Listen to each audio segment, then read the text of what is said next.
दुनिया की सबसे बड़ी पॉलिटिकल पार्टी, आखिर कैसे सिर्फ 4 दशकों में ये पार्टी भारतीय राजनीति के शिखर पर पहुंच गई? तो चलिए आज भारतीय जनता पार्टी यानी बीजेपी की पूरी कहानी को समझते हैं, इसकी जड़ों से लेकर आज तक। इस सफर को शुरू करने से पहले ना, चलिए एक नंबर पे गौर करते हैं। 18 करोड़। जी हाँ, आज बीजेपी इतने रजिस्टर्ड मेंबर्स का दावा करती है। ये नंबर अपने आप में ही बताता है कि इस पार्टी का संगठनिक ढांचा कितना विशाल है। और ये नंबर असल में कितना बड़ा है, इसका अंदाजा लगाने के लिए इसकी तुलना दुनिया की दूसरी सबसे बड़ी पार्टी से करते हैं। वो है चीन की कम्युनिस्ट पार्टी। उसके सदस्यों की संख्या भी बीजेपी से लगभग आधी है। इससे साफ पता चलता है कि बीजेपी आज संगठनात्मक तौर पर एक जबरदस्त ताकत बन चुकी है। तो शिखर तक के सफर को समझने के लिए हम इसे 5 अहम हिस्सों में देखेंगे। सबसे पहले बात करेंगे इसकी जड़ों की, यानी भारतीय जनसंघ की। फिर देखेंगे बीजेपी का जन्म और उसका शुरुआती स्ट्रगल। उसके बाद राम जन्मभूमि आंदोलन से इसका उदय। फिर आएगा गठबंधन की राजनीति का दौर और आखिर में मौजूदा मोदी-शाह युग। तो चलिए शुरू करते हैं पहले हिस्से से। देखिए, बीजेपी की जड़ों को समझने के लिए हमें साल 1980 से भी पीछे जाना होगा। इसकी जो वैचारिक नींव है ना, वो इसके पुराने संगठन भारतीय जनसंघ में रखी गई थी और इसकी स्थापना हुई थी 1951 में।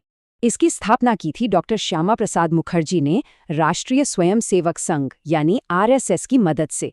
और मकसद बिल्कुल साफ था, हिंदू सांस्कृतिक पहचान की रक्षा करना और जम्मू कश्मीर का भारत में पूरी तरह से विलय। अच्छा, शुरुआती चुनावों में तो महज 3 सीटें ही मिली, लेकिन पंडित दीनदयाल उपाध्याय जैसे नेताओं ने संगठन को जमीनी स्तर पर खड़ा किया और नतीजा 1967 आते आते ये पार्टी 35 सीटों तक पहुंच गई। अब कहानी पहुंचती है एक ऐसे दौर में जिसने देश की राजनीति को हमेशा के लिए बदल दिया। वो दौर था इमरजेंसी का, और इसी उथल-पुथल के बीच जनता पार्टी का प्रयोग हुआ और वहीं से बीजेपी के जन्म की कहानी शुरू हुई। और यहीं पर आया कहानी का सबसे बड़ा टर्निंग पॉइंट, दोहरी सदस्यता का सवाल। हुआ ये कि जनता पार्टी ने शर्त रखी कि जनसंघ गुट के सदस्यों को अपनी आरएसएस की मेंबरशिप छोड़नी होगी, लेकिन ये एक ऐसी शर्त थी जिसे मानने से उन्होंने साफ इनकार कर दिया। बस इसी वैचारिक टकराव का नतीजा था 6 अप्रैल 1980 को भारतीय जनता पार्टी का जन्म। लेकिन नई पार्टी की शुरुआत उम्मीदों के बिल्कुल उलट रही, बहुत खराब। इंदिरा गांधी की हत्या के बाद एक जबरदस्त सहानुभूति की लहर उठी और 1984 के चुनाव में बीजेपी सिमट कर रह गई सिर्फ 2 सीटों पर। सोचिए, सिर्फ 2 सीटें। ये पार्टी के लिए एक तरह से अस्तित्व का संकट था, उसका सबसे लोएस्ट पॉइंट।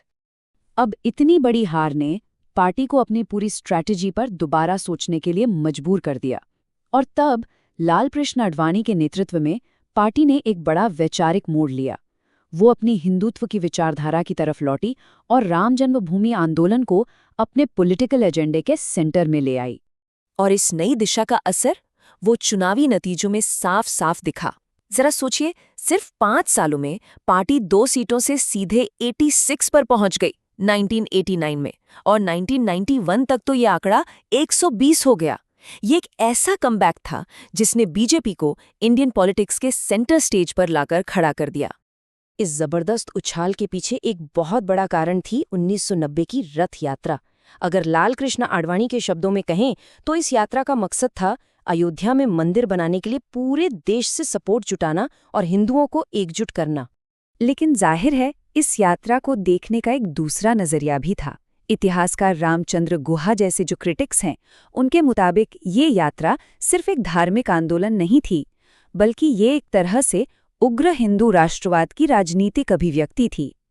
तो ये दोनों ही नजरिए इस आंदोलन की जटिलता को दिखाते हैं। तो अब तक बीजेपी एक बड़ी नेशनल पावर तो बन चुकी थी, लेकिन केंद्र में अकेले सरकार बनाने का जो जादुई आंकड़ा होता है, वो अभी भी दूर था। और यहीं से भारतीय राजनीति में एक नए दौर की शुरुआत हुई, गठबंधन का दौर। इस दौर का चेहरा बने अटल बिहारी वाजपेयी। वो एक ऐसे नेता थे जिन्हें गठबंधन के साथियों को साथ लेकर चलने की कला में माहिर माना जाता था। उन्होंने राष्ट्रीय जनतांत्रिक गठबंधन यानी एनडीए को लीड किया और 3 बार प्रधानमंत्री पद की शपथ ली। कारगिल युद्ध जैसी बड़ी चुनौतियों के बावजूद उन्होंने 1999 से 2004 तक एक पूरा कार्यकाल सफलतापूर्वक पूरा किया। और इसके बाद बीजेपी के इतिहास का वो चैप्टर शुरू होता है जिसने न सिर्फ पार्टी को बल्कि पूरी भारतीय राजनीति की दिशा ही बदल कर रख दी। यह है नरेंद्र मोदी और अमित शाह का युग। इस युग की सबसे बड़ी पहचान बनी प्रेसिडेंशियल स्टाइल कैंपेन। इसका मतलब क्या है? इसका मतलब ये है कि चुनाव अब लोकल उम्मीदवार या पार्टी मैनिफेस्टो पर कम और सीधे प्रधानमंत्री के एक चेहरे यानी नरेंद्र मोदी पर ज्यादा फोकस हो गया।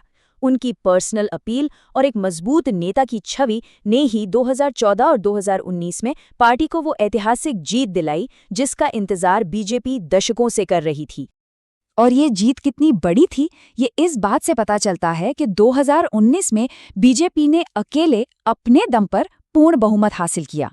ये वाजपेयी युग से एक बहुत बड़ा फर्क था, क्योंकि तब हर फैसले के लिए सहयोगियों की सहमति जरूरी होती थी।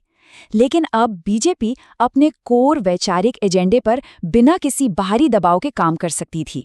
इस जबरदस्त सफलता का पूरा आर्किटेक्चर कह सकते हैं दो लोगों ने तैयार किया। एक तरफ थे नरेंद्र मोदी जो पार्टी के सबसे लोकप्रिय चेहरे बने, तो दूसरी तरफ अमित शाह जिन्हें पार्टी का चाणक्य कहा जाता है। उन्होंने बूथ लेवल तक संगठन को मजबूत किया और चुनावी रणनीति को एक मशीन की तरह चलाया। मतलब ये एक ऐसी जोड़ी है जिसमें एक चेहरा है तो दूसरा संगठन का दिमाग। तो भारतीय जनसंघ की जड़ों से शुरू हुआ ये सफर संघर्ष और गठबंधन के रास्तों से गुजरकर आज अपने शिखर पर है। बीजेपी की ये कहानी हमें एक बड़े सवाल पर लाकर छोड़ती है। सवाल ये है कि नरेंद्र मोदी और अमित शाह के नेतृत्व में पार्टी का ये दबदबा भारतीय राजनीति को भविष्य में किस दिशा में ले जाएगा। खैर, इसका जवाब तो आने वाला वक्त ही देगा।